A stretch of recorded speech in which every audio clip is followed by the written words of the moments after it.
We waited all offseason to get a look at a couple of different position groups. One of them, obviously, was the wide receiver group, which looked much improved, even if the main signee of the offseason, Hollywood Brown, was absent from the field. But another one of those groups, another of the big questions, another of the points of consternation and gnashing of teeth coming into the season, well, it was cornerback. After all, the Kansas City Chiefs lost mutant cornerback L'Jarius Sneed, who had one of the better seasons I have ever seen from a cornerback ever, first person for the Kansas City Chiefs, but was not really recognized for it outside of this market. However, we know exactly what it was that L'Jarius Sneed did last year, and there was question as to whether or not the Chiefs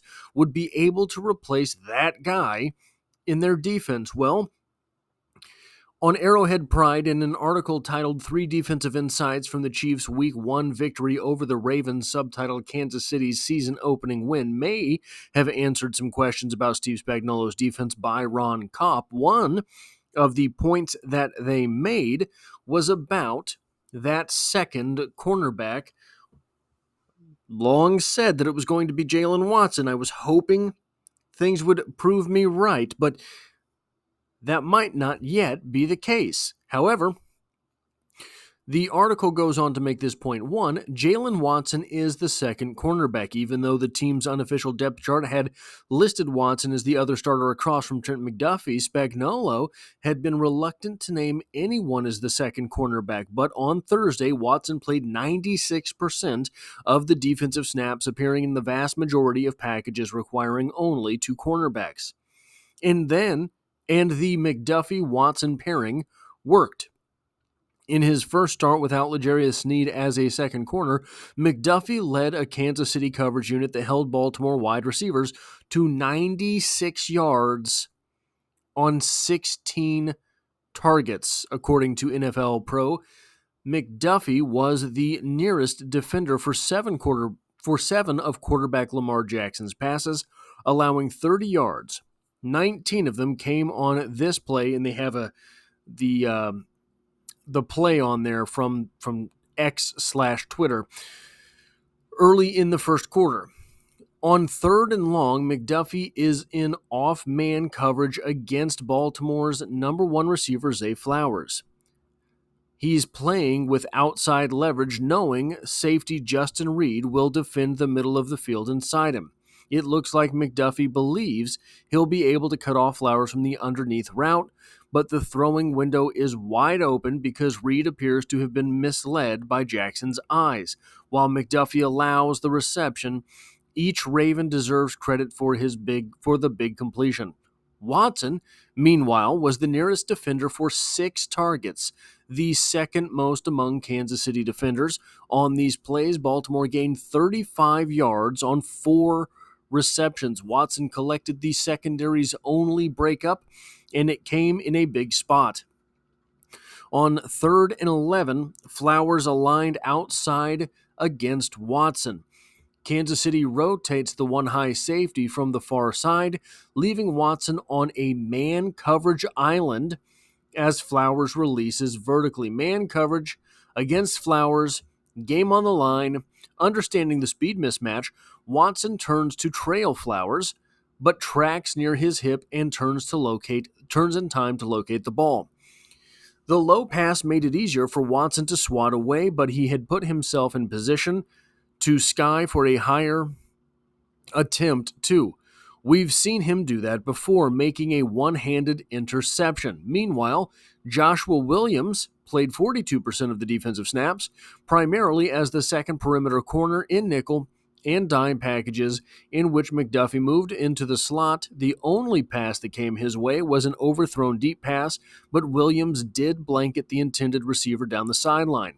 Cornerback Najee Johnson didn't record a defensive snap, but made a strong tackle while covering the punt preceding Baltimore's final drive. Now, here's something worth talking a little bit about. I introduced L'Jarius Sneed in this video as a mutant, and he was.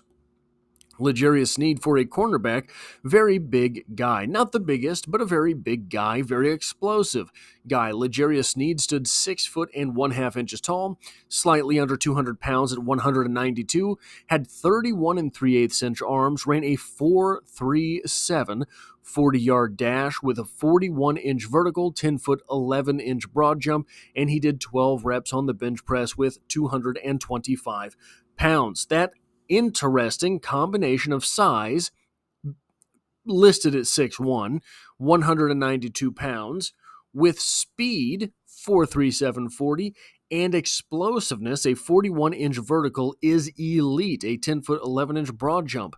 Elite stuff. Those are some of the things that contribute towards making an absolutely dastardly coverage man in L'Jarius Sneed. Tenacity was a great big part of it as well. But those measurables are something that you cannot sort of gin up on the practice field.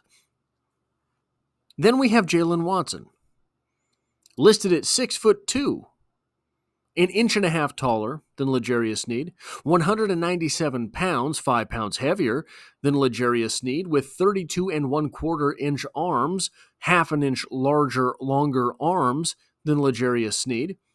He ran a 4.49 40, not quite the elite number of 4.37 put up by L'Jarius Sneed, had a 38-inch vertical leap, another elite number, but not as elite as 41. Then he had an 11-foot broad jump. That's elite stuff. A little bit longer than L'Jarius Sneed, not particularly longer, but L'Jarius Sneed as well had an elite broad jump. And he did 18 reps on the bench press with 225 pounds, while L'Jarius Sneed had an interesting combination of being big, 6'1", 192, with elite speed and explosiveness, 4.37 40, 41-inch vertical. Jaylen Watson is absolutely monstrous at 6'2", 197, and he's a big guy and a strong guy with those 18 reps on the bench press. Now, much was made of last season's regression for Jaylen Watson. Now, I didn't happen to notice all that much regression on film, but look, I'm not the expert of experts, right? I'm not the guy who's putting these players on the field. But there is something worth noting here. L'Jarius Sneed's rookie season, he played 410 reps. Quite a few reps for a rookie. You would do well to remember, however, that the defensive backfield into which L'Jarius Sneed was drafted, not particularly elite. Jaylen Watson is a rookie with a L'Jarius Sneed already on the field for 1,107 snaps in 2022.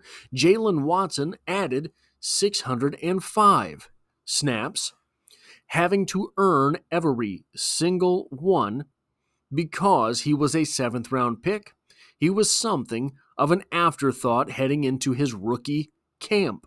Joshua Williams was the guy on whom all of the pressure was focused. All of the coaching probably was focused. He is still the guy who garners all of the name attention from the coaching staff. It's an interesting thing to see. In that sophomore campaign in the NFL, Jaylen Watson regressed to 440 snaps, still more than L'Jarius Sneed's rookie season, but in L'Jarius Sneed's sophomore campaign, he played 918 snaps.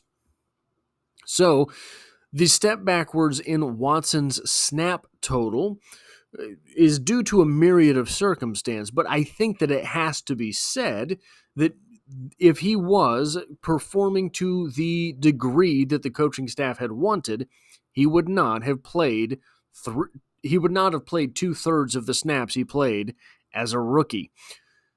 Now, L'Jarius Sneed's third season is when things really started to take off for him.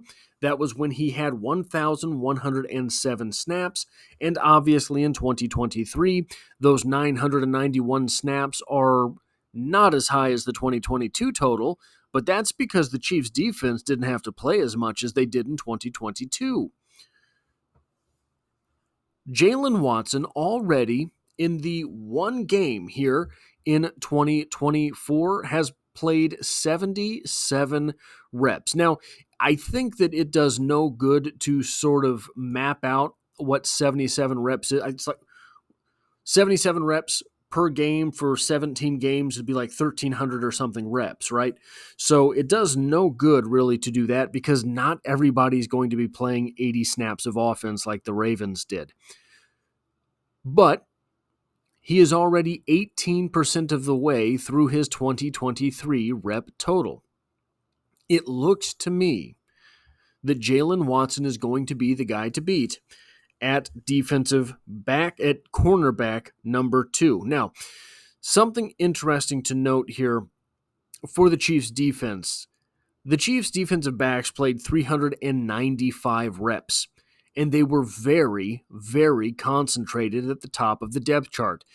Justin Reed, Brian Cook, and Trent McDuffie played all 80 snaps of this game. These snap totals courtesy of Nick Jacobs on Twitter/X.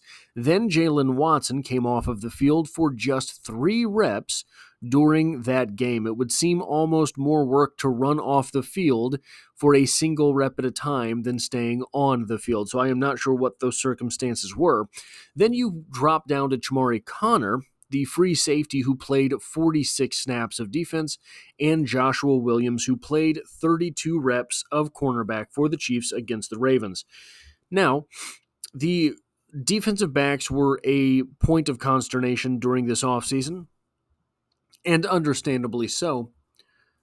But it has to be recognized that the Kansas City Chiefs defense, and namely, these defensive backs held Lamar Jackson, reigning NFL MVP, to 26 of 41, 273 yards, and a touchdown.